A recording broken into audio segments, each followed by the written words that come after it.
Hey guys, here's a long overdue update on the 10-gallon planted tank.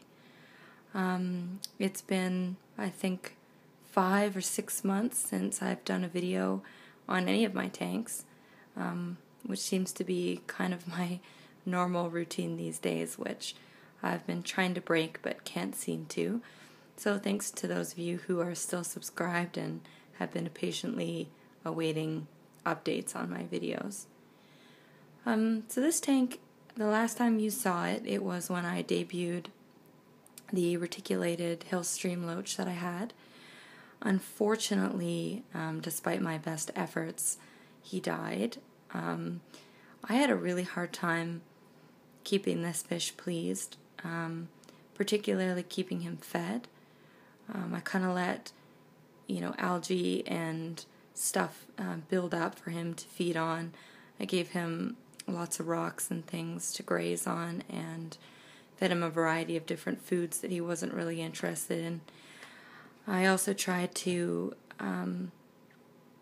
replicate his natural environment with the power head here and the high current and the cold waters and the smooth rocks and all that kind of stuff, but he just, I don't know, it just wasn't for him, and he died, and it was really sad, but I didn't replace him because I just had the feeling that the same thing was probably going to happen again.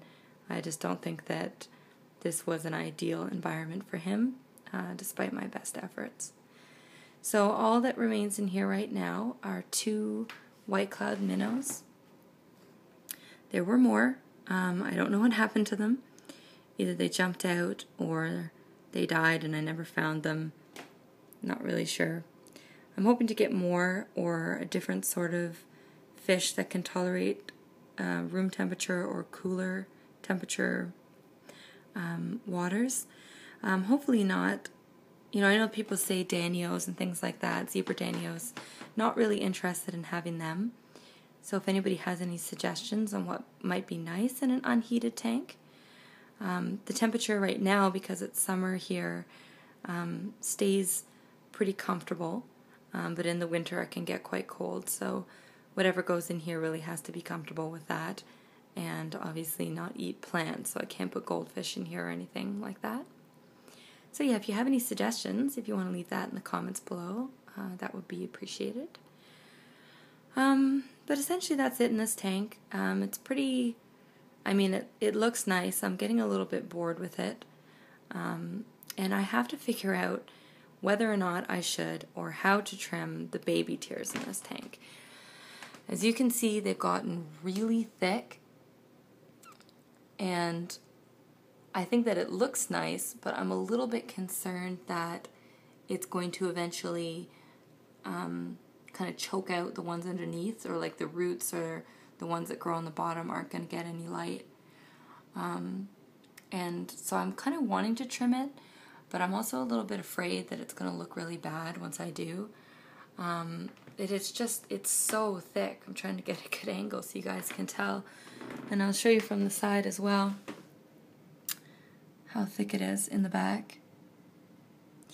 And for those of you who remember this tank when I first set it up, this rock here is probably about like 5 or 6 inches tall. There was also a rock like these rocks here, and you can now only just barely see the top of that rock. It's been entirely swallowed up by the baby tears. There are also a bunch of other rocks in this area that I can't see anymore, and as you can see, the baby tears are starting now to grow up the base of the rotella, and I'm afraid they're essentially going to choke it out.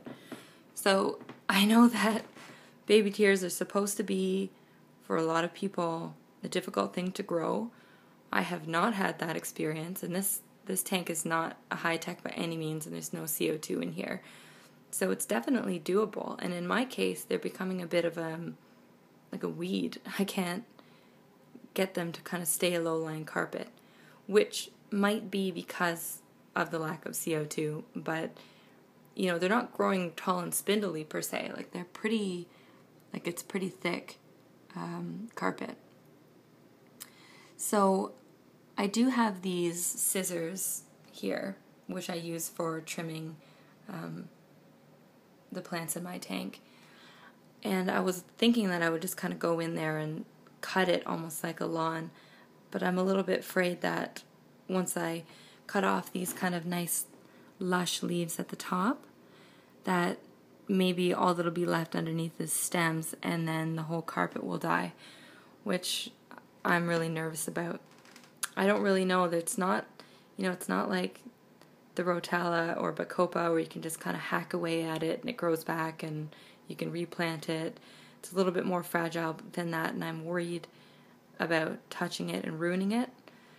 But I'm also worried about this tank essentially just becoming just a big mop of baby tears and that's it, which I also don't want. Just like a little variety and to try and maintain a bit of the scape that I've worked on. So if you guys know a good way to trim it, or if you have any suggestions on how to keep it under control, I'd appreciate knowing that too. But essentially that's all that's new in this tank. I am looking to make a few changes with the carpet and the inhabitants, and I'll try and give you some updates once that starts to happen. Thanks for watching, guys.